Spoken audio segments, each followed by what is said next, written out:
Yeah, man, it's the same old Falcons every year. Relax. I'm gonna tell you why it's not as bad as you think it is, and I'm gonna let you know a few changes that I expect to see after the bye.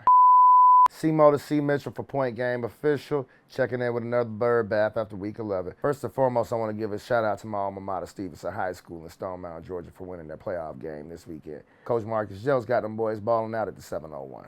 Now, going into week 11, the Falcons had like maybe 9 players out as they went to go play Denver. And they had the altitude disadvantage, but that's still no reason for them to get good old-fashioned punked the way that they did. Looking at the tape, it seemed like a complete lack of effort at times. We had guys staying blocked, jogging the plays, poor execution, not trying to get off of their blocks. We had penalties of blown coverages, letting guys run free, wide receivers false starting, a running back false starting, bringing back scores and killing drives. At the end of the day, it was just a poor overall response to adversity.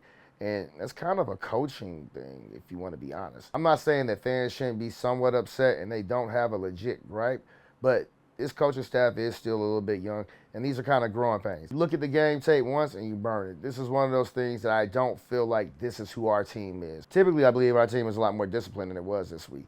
And you kind of got to take your hat off for Sean Payton for executing and putting a clinic on out there, to be honest. Scheming up easy throws for Bo Nix. He got his quarterback into the game, and Bo Nix did some of the things that I actually thought that he could do against us. He extended plays, and he hit open targets, and he made easy reads. It was kind of a perfect storm for our philosophy on defense. I mean, we give everybody 8 and 9 yard cushions. So he kind of just stood up and threw the slants all day, and that's ultimately how we got beat. Now, as I said, this isn't quite as bad as you think it is, because these are things that coaches can work on with the team and work on with the scheme to get the most out of their players as we go into the bye week. The team has been really battered and beat up, and I believe that this bye week is coming at a perfect time. I definitely feel like there's some things that we can build on and take as positives moving forward. Zach Harrison has been playing pretty good this season when he's not been injured and been available for us.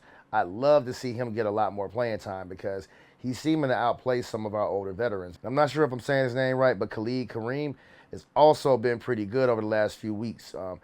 He's been making some plays, and he's actually had more pressures this game. Arnold Ebiketie has been clocking a lot more snaps. He's been getting more playing time than Matthew Judon, and he's been solid, but I'd like to see a lot more coming out of him as well in the bye week. I'd also like to see Brandon Dorlus get a little bit more playing time. He seemed pretty solid in the few snaps that he got this past week, but moving forward, we're definitely going to need depth for the remainder of this season if we want to be a playoff team. Jimmy Lake also needs to definitely reevaluate how he's going to call his defense moving forward. I think he can definitely implement some things, but we don't have many guys on our defensive front seven that can just beat guys one-on-one. And it looks like they've been getting older and getting worn out over the season. So Jimmy Lake's going to have to do a really good job of scheming things open for his team a lot more. You got to make sure that you get the most out of your players and find ways to get pressure on the quarterback. He definitely needs to try to get a lot more creative moving forward. I believe that once we get some of our cornerbacks back, we could probably throw some more wrinkles into our coverages, disguise a few more things, roll a few more things. But just sitting back, giving people 8 and 10 yard cushions, that's going to be very detrimental, especially if we're not getting to the quarterback. I have no problem admitting when I'm wrong. And it appears I was a bit wrong about Grady Jarrett and some of the other older players on our team. I think it's great that the Falcons gave him a chance to, work his way back through injury and everything. But through the 11 games he played so far, Grady's starting to get outperformed by some of the younger players. And after the bye week, I wouldn't mind seeing us make a little bit of a change and give some of those other guys a little bit more burn. Like, if we're going to keep Grady next year, he definitely is going to have to try to take a pay cut, or we're going to have to get rid of him, because at $15 million, we need a lot more production. To be honest, I've been taking up for the D-line all year, and I thought that they were getting better, but after this game, it looks like we've definitely taken some steps back.